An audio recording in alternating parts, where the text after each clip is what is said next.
Okay, I'm gonna start this video by saying I did have to film in my bathroom because my brother is sick in the living room, so I didn't want to bother him, but that shouldn't affect the quality of the video at all.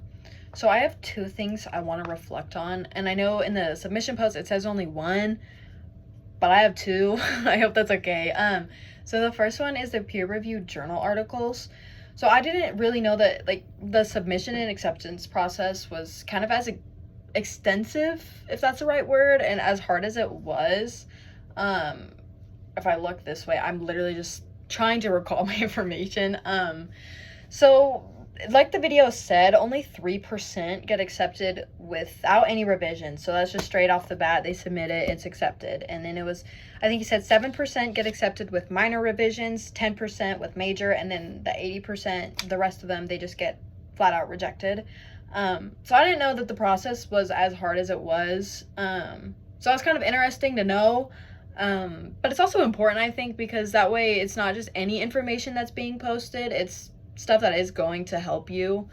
So definitely that can help social workers. How it can help, let me rephrase that. How it can help is it's academic journal articles. So it's stuff that's been researched by that person, and then all of the other information they pulled from their citation. So the other people, it's all information that's been researched and it's been proven that it's true and it's factual and it works. So that's stuff they can use to research either different topics, like different skills that they want to use. It can help them like learn about them, and it can also just like deepen and broaden their knowledge on just other topics.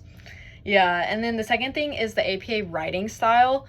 So I didn't realize the amount of citations that was in it.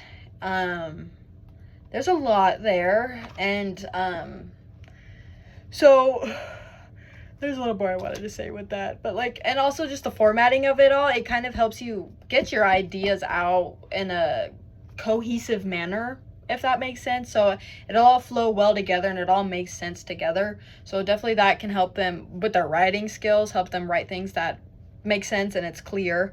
Yeah, if that, like I said before, if that makes sense. I'm trying not to ramble.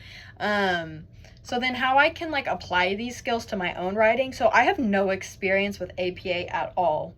I didn't learn it in high school. We only used MLA ever. And we never learned APA. Kind of wish I did now.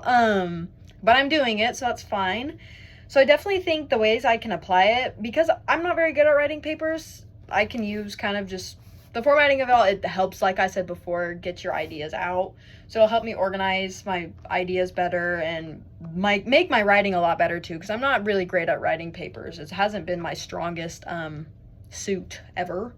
That doesn't really make sense, but it makes sense in my head. I'm rambling. So yeah, definitely that's how I can use that. And then I did write it down. So what's going to be the hardest for me is the citations, because there are so many. I don't like using them when they're needed, and using them in the right spots is definitely gonna be the most difficult part for me. Yeah, and just learning how to use it, that's gonna be a little difficult. It really doesn't seem too confusing, so that's good. And then ways that I can get help, there's the videos that April has posted, and I can also go and look for videos myself or look at examples myself. My aunt is also in college through Fort Hays also, so I can go to her for help because she's used the APA style before. So I have somebody that's in my life physically that can help me. Very good. I'm going to need her help, I think. But I hope this all made sense. It made sense to me, but that doesn't mean it makes sense to everybody else. So let me know.